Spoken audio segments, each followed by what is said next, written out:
Hi friends, ನಿಮ್ಮೆಲ್ಲರಿಗೂ ಕೂಡ ನಿಮ್ಮದೇ ಆಗಿರ್ತಕ್ಕಂಥ ಯೂಟ್ಯೂಬ್ ಚಾನಲ್ ಸ್ಟಡಿ ವಿತ್ ಪರಶುರಾಮ್ಗೆ ಸ್ವಾಗತ ಅಂತ ಹೇಳ್ತಾ ಇಂದಿನ ವಿಡಿಯೋದಲ್ಲಿ ನಾನು SSLC ತೃತೀಯ ಭಾಷೆ ಹಿಂದಿಯಲ್ಲಿ LBAಗಳನ್ನು ಲೆಸನ್ ಬೇಸ್ಡ್ ಅಸೆಸ್ಮೆಂಟ್ಸ್ಗಳನ್ನು ಹಾಕ್ತಾ ಇದ್ದೀವಿ. ಅದು 20 ಮಾರ್ಕ್ ಕ್ವಶನ್ಸು. ಸೊ ಒಂದು ಪ್ರೋಜು ಒಂದು ಪೋಯಮ್ ಎರಡೂ ಸೇರಿ 20 ಮಾರ್ಕ್ಸ್ ಕ್ವಶನ್ ಪೇಪರ್ಸ್ ಇದ್ದಾವೆ. ಸೊ PDF ಬೇಕು ಅನ್ನೋರು 9964050759ಗೆ ಕಾಂಟ್ಯಾಕ್ಟ್ ಮಾಡಿ ಅವುಗಳನ್ನು ಬೈ ಮಾಡ್ಬೋದು. ಸೊ ಫಸ್ಟ್ ಕ್ವಶನ್ ಪೇಪರನ್ನು ಡಿಸೈನ್ ಮಾಡಿದ್ದಾರೆ. ಅದರಲ್ಲಿ ಸ್ಮರಣೆಗೆ 4 ಅಂಕ, ಸಮಜ್ನಾಗೆ 8, ಅಭಿವ್ಯಕ್ತಿಗೆ 8. ಸೊ ಟೋಟಲಿ 20 ಮಾರ್ಕ್ ಇದೆ. ಆಮೇಲೆ ಡಿಫಿಕಲ್ಟಿ ಲೆವೆಲ್ ನೋಡೋದಾದರೆ ಈಜಿ 6 ಮಾರ್ಕ್ ಇದೆ, ಸಾಮಾನ್ಯ 10, ಕಠಿಣ 4, ಒಟ್ಟಾರೆ 20 ಅಂಕ. ಪ್ರಶ್ನೆ ಪ್ರಕಾರಗಳನ್ನು ನೋಡೋದಾದರೆ ವಸ್ತುನಿಷ್ಠ ಮತ್ತು ಲಘು ಉತ್ತರ 8, ಲಘು ಉತ್ತರ 12 ಅಂಕ. ಸೊ ಟೋಟಲಿ 20 ಮಾರ್ಕ್ ಇದೆ. ಸೊ ವೇಟೇಜ್ ಮಾಡಿದ್ದೀವಿ. ಸೊ ಮಾತೃಭೂಮಿ ಪದ್ಯದಿಂದ ಅನುರೂಪತೆ 2 ಪ್ರಶ್ನೆ, 1 ಅಂಕದ 2, 2 ಅಂಕದ 3. ಸೊ ಟೋಟಲಿ 10 ಮಾರ್ಕ್ ಇದೆ. ಕಾಶ್ಮೀರಿ ಸೇಪಾಠದಲ್ಲಿ ಮಲ್ಟಿಪಲ್ ಚಾಯ್ಸ್ ಕ್ವಶನ್ಸ್ 2 ಕ್ವಶನ್ಸ್ ಇದ್ದಾವೆ, ಅನುರೂಪತ 1 ಇದೆ, 1 ವಾಕ್ಯದ 1, 2 ಮಾರ್ಕ್ದು 3 questions. So totally overall 10 mark ಇದೆ. ಸೊ ಅಲ್ಲಿ ನಾವೇನು ಮಾಡಿದ್ದೀವಿ ಅಂತಂದರೆ ಹಾಕಿರ್ತಕ್ಕಂಥದ್ದು. ಇನ್ನು ನೆಕ್ಸ್ಟ್ ನೋಡೋದಾದರೆ ಫ್ರೆಂಡ್ಸ್, ಕ್ವಶನ್ ಪೇಪರ್ ಇತ್ತು. ಸೊ ನಾನು ಡೈರೆಕ್ಟಾಗಿ ನಿಮಗೆ ಕ್ವಶನ್ ಪೇಪರ್ಗಿಂತನೂ ಕೀ ಆನ್ಸರ್ಸ್ ಪೇಜ್ಗೆ ನಾನು ಏನು ಮಾಡ್ತೀನಿ ನಿಮಗೆ ತೋರಿಸ್ತೀನಿ. ಪಾಠಾಧಾರಿತ ಮೂಲ್ಯಾಂಕನ್ LBA 2026-27 ಮಾತೃಭೂಮಿ ಕಾಶ್ಮೀರಿ ಸೇ. ಸೊ ಎರಡನ್ನು ಸೇರಿ ಮಾಡಿರ್ತಕ್ಕಂಥದ್ದು 20 ಮಾರ್ಕ್ ಇದೆ. ಸೊ ಟೋಟಲಿ 40 ಮಿನಿಟ್ಸ್ದು ಕೂಡ ಕೊಡ್ಬೋದು. So first mains multiple choice questions 2 ಇದ್ದಾವೆ. ಸೊ ಸರಿಯಾದ ಉತ್ತರವನ್ನು ಆರಿಸಿ ಬರೀಬೇಕು. ಶಾಮ್ ಕಾ ವಿರುದ್ಧಾರ್ಥಕ ಶಬ್ದ ಅಂತ ಕೇಳಿದರು. A ಸುಬಹ, B ದೋಪಹರ್, C ಸಾಂಜ್, D ರಾತ್. ಸೊ ಶಾಮ್ದು ಏನಾಗ್ತದಪ್ಪ ಅಂದ್ರೆ ಆಪ್ಷನ್ A ಸುಬಹ ಈಸ್ ದ ರೈಟ್ ಆನ್ಸರ್. ಇನ್ನು ಫಲ್ ಕಾ ಅನ್ಯ ವಚನ ರೂಪ ಹೇ ಅಂತ ಕೇಳಿದ್ದಾರೆ. A ಫಲ್, B ಫಲೆ, C ಫಲೋ, D ಫಲಾಯೆ. ಸೊ ಫಲ್ದ ಅನ್ಯ ವಚನ ರೂಪ A ಫಲ್ ಇಸ್ ದ ರೈಟ್ ಆನ್ಸರ್.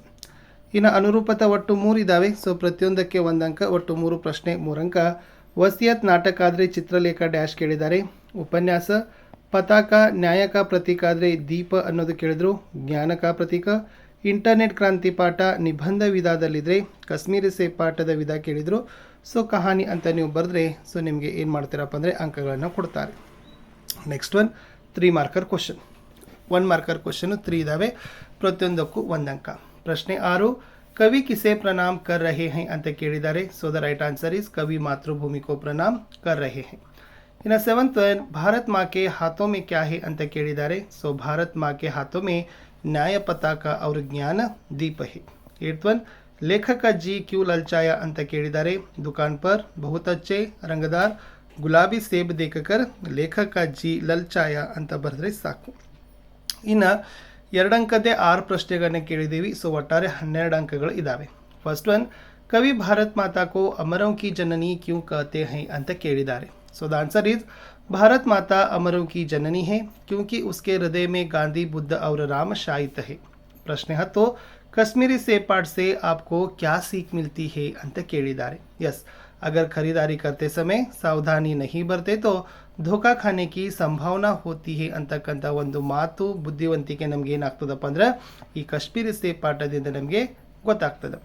ಇನ್ನು दुकानदार ने लेखक से क्या कहा ಅಂತ ಕೇಳಿದ್ದಾರೆ.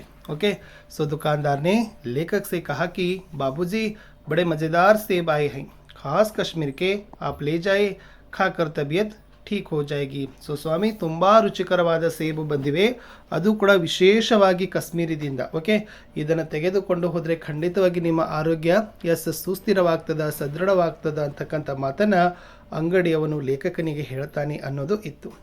ಇನ್ನು ಮಾತೃಭೂಮಿಗೆ ಪ್ರಾಕೃತಿಕ ಸೌಂದರ್ಯಕ ವರ್ಣನ್ ಕೀಜಿಯೇ ಅಂತ ಕೇಳಿದ್ದಾರೆ.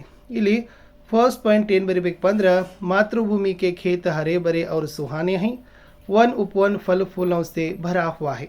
ಇನ್ನು ಮಾತೃಭೂಮಿ के अंदर अपार खनिज संपत्ति भरी हुई है ಅಂತ ಬರೆದ್ರೆ ಆನ್ಸರ್ ಕ್ಲಿಯರ್ ಆಗ್ತದೆ. ಇನ್ನು गाजर के बारे में प्रेमचंद जी के विचार लिखिए ಅಂತ ಕೇಳಿದ್ದಾರೆ. ಇದು ಇಂಪಾರ್ಟೆಂಟ್ ಇದೆ.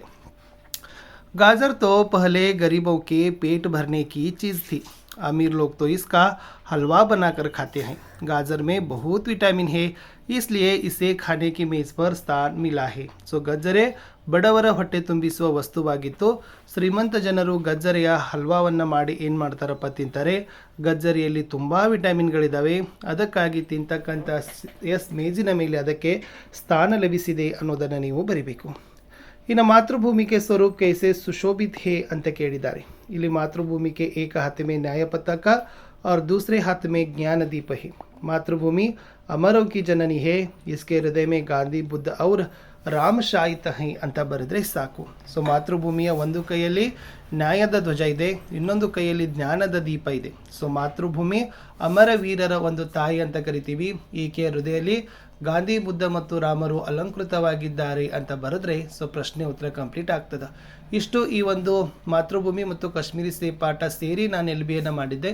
PDF ಬೇಕಾದರೆ ಮೆಸೇಜ್ ಮಾಡಿ ಅಂತ ಹೇಳ್ತಾ ಸಿಗ್ತೀನಿ ಹೊಸ ವಿಡಿಯೋದಲ್ಲಿ. ಅಂಟಿಲ್ ಟೇಕ್ ಕೇರ್, ಬಾಯ್.